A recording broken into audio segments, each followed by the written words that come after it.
ఛత్తీస్గఢ్లోని సూరజ్పూర్ జిల్లాలో నమ్మశక్యం కాని ఘటన ఒకటి జరిగింది. చనిపోయాడు అనుకునే కుటుంబ సభ్యులు అంత్యక్రియలు కూడా చేసినటువంటి ఆ యువకుడు 2 రోజుల తర్వాత సజీవంగా ఇంటికి తిరిగొచ్చి అందరినీ ఆశ్చర్యపరిచాడు. చందర్పూర్ గ్రామానికి చెందిన పురుషోత్తం అనే యువకుడు ఇటీవల కనపడకుండా పోయాడు. ఆందోళన చెందిన ఆ కుటుంబ సభ్యులు పోలీసులు కంప్లైంట్ చేశారు. సమీపంలోని మన్పూర్ ప్రాంతంలోని ఒక బావిలో గుర్తు తెలియని మృతదేహం కనిపించింది. పోలీసులు ఆ సమాచారాన్ని మిస్సింగ్ కేసుల కోసం చుట్టుపక్కల ప్రాంతాలకు తెలియజేశారు.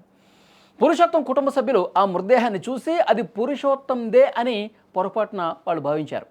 తీవ్ర దుఃఖంలో ఆ కుటుంబ సభ్యులకు పోలీసులు మృతదేహాన్ని కూడా అప్పగించారు. కుటుంబ సభ్యులు మృతదేహానికి కర్మకాండాలు చేశారు, అంత్యక్రియలు కూడా పూర్తి చేశారు.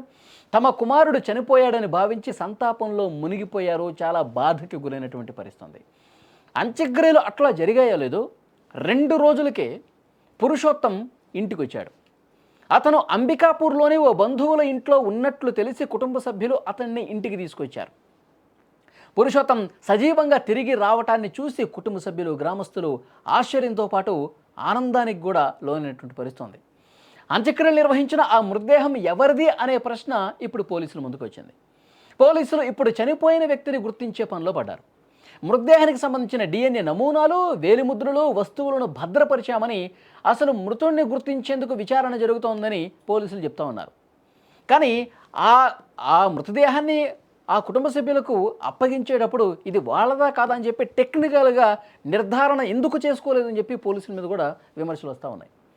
చనిపోయాడు అనుకుని అంత్యక్రియలు చేస్తే ఆ వ్యక్తి సజీవంగా ఇంటికి రావటం ఆసక్తికరమే.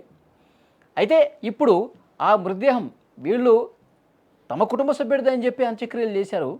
మరి ఆ నిజంగా ఏ కుటుంబానికి సంబంధించిన వ్యక్తి ఆ చనిపోయిన వ్యక్తి అనేది పోలీసులు ఇన్వెస్టిగేట్ చేస్తూ ఉన్నారు.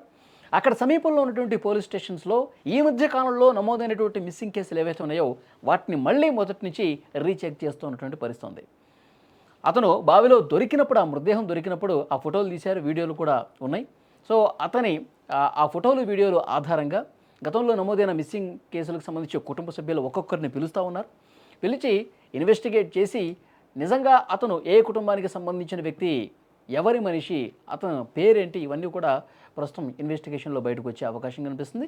అయితే ఈ కుటుంబం శోకంలో మునిగిపోయినటువంటి కుటుంబం, తీవ్ర దుఃఖానికి లోనటువంటి కుటుంబం ఒక్కసారిగా ఇంటికి తిరిగి రావడంతో వాళ్ళు సంతోషం వ్యక్తం చేస్తున్నటువంటి పరిస్థితి.